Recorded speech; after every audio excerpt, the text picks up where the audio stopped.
Le voisin d'un fermier vole ses récoltes, mais le karma apporte le désastre sur les terres du voleur.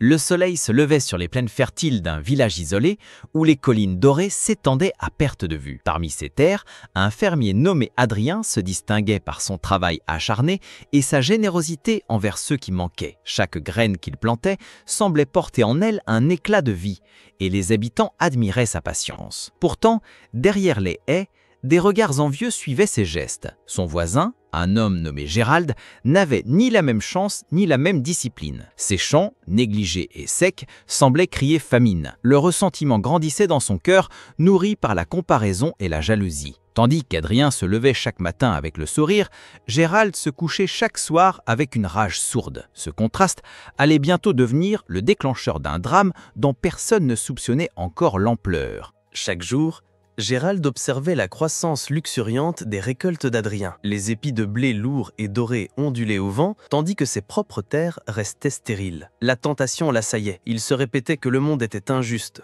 que les dieux favorisaient certains au détriment d'autres. Au lieu de chercher à améliorer ses méthodes, il nourrissait une colère corrosive. Un soir, alors que le ciel s'assombrissait et que la brise fraîche parcourait les champs, il fait un vœu amer, que ses richesses lui appartiennent. La cupidité devint sa compagne. Dans son esprit naissait un plan dangereux, où la sueur d'Adrien deviendrait sa propre moisson. Le voisin, aveuglé par son avidité, franchissait déjà une ligne invisible, celle qui séparait l'envie de la trahison. À la lueur des étoiles, Gérald se mit à rôder autour des champs de son voisin. Il comptait les sillons, évaluait la garde d'Adrien et repérait les moments où la ferme plongeait dans le sommeil. Chaque soir, son plan se précisait. Il ne voulait pas seulement s'emparer de quelques sacs de grains, il désirait s'approprier une partie entière des récoltes, convaincu que personne ne découvrirait son forfait. Sa respiration se faisait haletante en imaginant les tas d'épis remplissant ses greniers. Dans le silence de la nuit, le bruit de ses pas sur la terre sèche devenait l'écho de sa conscience qui tentait de l'arrêter. Mais il n'écoutait pas. Plus les jours passaient,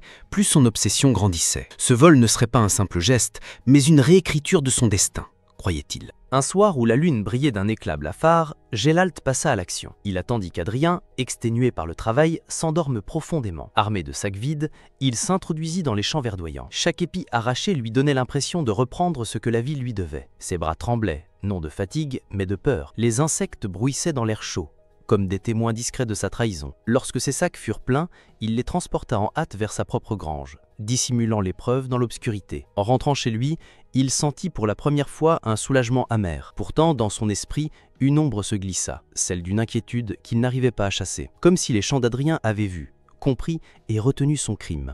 À l'aube, Adrien se rendit dans ses champs comme à son habitude, mais une stupeur glaça son cœur. Des portions entières de sa récolte avaient disparu. Les sillons mutilés témoignaient d'un passage clandestin. Son visage se crispa de douleur. Jamais il n'aurait imaginé qu'une telle trahison puisse se produire dans son paisible village. Il pensa d'abord aux animaux, puis aux voyageurs affamés, mais en observant les traces de pas dans la terre, il sut que c'était l'œuvre d'un homme. Malgré la colère qui grondait en lui, Adrien ne parla pas. Il choisit d'observer et d'attendre, convaincu que la vérité finirait par surgir. Cependant, il ignorait que le destin avait déjà commencé à préparer une leçon que nul ne pourrait ignorer. Adrien, bien qu'attristé, ne montra rien à ses voisins. Mais au fond de lui, un doute commençait à germer. Les empreintes autour de son champ n'étaient pas celles de bêtes sauvages. Elles portaient la forme nette d'un sabot d'homme. Ses pensées se tournaient vers Gérald, dont le regard envieux n'avait cessé de le suivre ces derniers mois. Pourtant, il hésitait à l'accuser sans preuve. Chaque jour, il passait plus de temps à examiner ses terres, notant les anomalies, les passages forcés, les épis manquants. La douleur de voir son travail arraché se transformait en une détermination silencieuse. Adrien se promit qu'il ne se laisserait pas abattre et qu'un jour, le vrai visage du coupable serait révélé. Mais il n'imaginait pas que ce serait le destin lui-même qui s'en chargerait. Pendant ce temps, Gérald goûtait à une joie nouvelle. Sa grange débordait désormais d'épis dorés, et il se délectait de ce qu'il appelait sa revanche sur la vie. Chaque fois qu'il voyait Adrien marcher tête baissée dans ses champs ravagés, il ressentait une satisfaction cruelle. Il pensait avoir réussi son coup, que personne ne découvrirait son secret. Aux villageois, il se vantait subtilement de ses récoltes miraculeuses, prétextant une nouvelle méthode de culture. Certains, naïfs, l'écoutaient avec admiration, tandis que d'autres fronçaient les sourcils devant ce brusque changement. Aveuglé par son triomphe, Gérald n'imaginait pas que la roue du destin avait déjà commencé à tourner contre lui. La terre qu'il avait volée se préparait à lui rendre un tout autre fruit.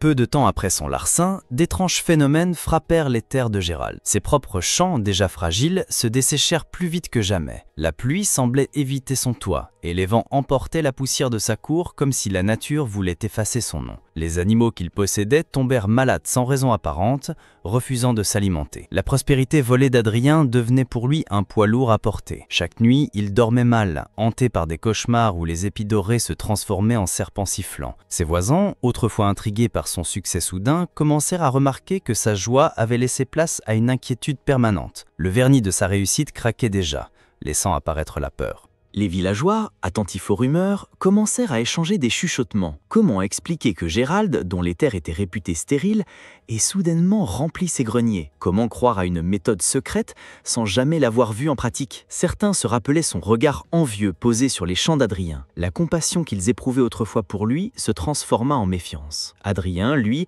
restait silencieux. Il ne voulait pas se laisser emporter par la colère ou la vengeance. Il observait, patient, persuadé que la vérité éclaterait au grand jour. Chaque signe de malheur qui s'abattait sur Gérald renforçait en lui une certitude: le monde avait ses propres lois et aucun crime ne restait impuni pour toujours.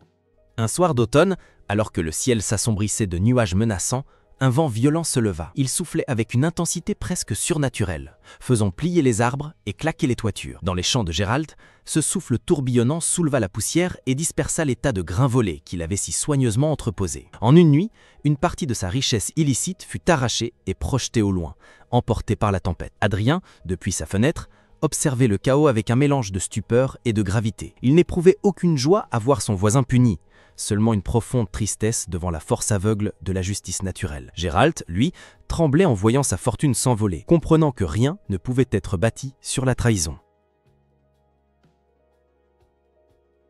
Après la tempête, Gérald tenta de récupérer ce qu'il pouvait. Ses mains tremblaient en ramassant les épis éparpillés, mais chaque graine qu'il touchait semblait plus lourde qu'une pierre. La culpabilité, jusque-là étouffée par son avidité, commençait à le ronger. Ses nuits étaient devenues des tourments sans fin. Dans ses rêves, il voyait Adrien le fixer avec des yeux pleins de déception, et les champs volés se transformaient en cendres. Le moindre craquement de bois dans sa maison lui paraissait être un reproche. Son propre reflet dans l'eau du puits lui renvoyait un visage qu'il ne reconnaissait plus, marqué par l'angoisse et la honte. Il savait qu'il avait franchi une ligne irréversible, et plus il s'acharnait à cacher son crime, plus son âme sombrait dans l'obscurité. Les semaines passaient, mais la terre de Gérald ne produisait plus rien. Peu importe combien il semait ou arrosait, le sol demeurait aride, comme maudit. Les mêmes gestes qui avaient donné à Adrien des moissons abondantes semblaient stériles entre ses mains. Les villageois chuchotaient désormais ouvertement, convaincus que la nature le punissait pour une faute inavouée. Son grenier, jadis plein, se vidait à vue d'œil. Ses animaux, amaigris, s'affaiblissaient chaque jour davantage. L'homme, autrefois fier et arrogant, se voyait réduit à supplier le ciel d'avoir pitié. Mais aucune pluie ne venait, aucun miracle n'apparaissait. La terre elle-même semblait le rejeter, comme si elle refusait de nourrir celui qui avait osé la trahir par cupidité. Adrien observait son voisin sans haine, mais avec une profonde gravité. Bien qu'il devinât la vérité, il ne se réjouissait pas des malheurs de Gérald. Au contraire, son cœur généreux le poussait à éprouver de la compassion, mais il se retenait, convaincu que l'homme devait affronter les conséquences de ses actes avant d'espérer une rédemption. Le village entier commençait à comprendre ce qu'Adrien n'avait jamais dit à voix haute. Chaque fois qu'il croisait Gérald au marché, il percevait dans ses yeux rougis une imploration muette, une demande de pardon qu'il n'osait pas formuler. Adrien, silencieux, attendait que son voisin trouve le courage d'affronter la vérité, car seul l'aveu pouvait briser la chaîne du châtiment qui l'enserrait. Accablé par la faim, la honte et la solitude, Gérald finit par céder. Un soir, incapable de supporter plus longtemps le poids de son secret, il se présenta à la maison d'Adrien. Ses vêtements, sales et usés, témoignaient de sa chute. Il tomba à genoux devant son voisin, les larmes coulant sur ses joues creuses. La voix brisée, il avoua tout. Le vol, la jalousie, les mensonges. Chaque mot qu'il prononçait semblait le libérer d'une chaîne invisible. Adrien resta silencieux un moment, le regard fixé sur cet homme détruit par sa propre avidité. Puis, avec douceur mais fermeté, il lui répondit « La terre ne ment jamais, Gérald. Elle ne donne qu'à ceux qui la respectent. » Ces paroles résonnèrent comme un coup de tonnerre dans le cœur du coupable. L'aveu de Gérald se répandit rapidement dans le village. Certains éprouvèrent de la colère, d'autres de la pitié. Mais tous reconnurent que la justice du destin avait déjà frappé. Adrien, fidèle à sa nature généreuse, ne chercha pas à humilier davantage son voisin. Il lui tendit une main, non pas pour lui rendre ce qu'il avait volé, mais pour lui offrir une chance de se relever en travaillant honnêtement. Gérald accepta, brisé mais soulagé. Pourtant, ses terres restaient stériles, comme si elle refusait de lui accorder une seconde chance. Il dut apprendre à servir aux côtés d'Adrien, dans une humilité douloureuse, mais nécessaire. Le village, témoin de cette leçon, se rappela longtemps que la cupidité détruit, mais que la vérité et l'honnêteté nourrissent.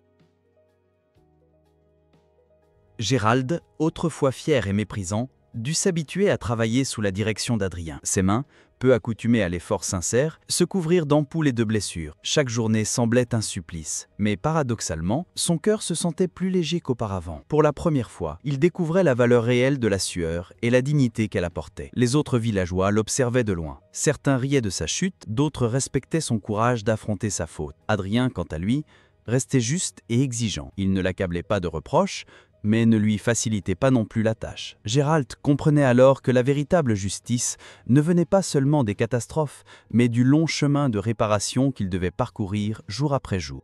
L'histoire de Gérald et Adrien devint bientôt une légende racontée autour des foyers. Les habitants du village, marqués par cet épisode, apprirent à se méfier de l'envie et à respecter le travail d'autrui. Les plus jeunes grandissaient en entendant cette leçon.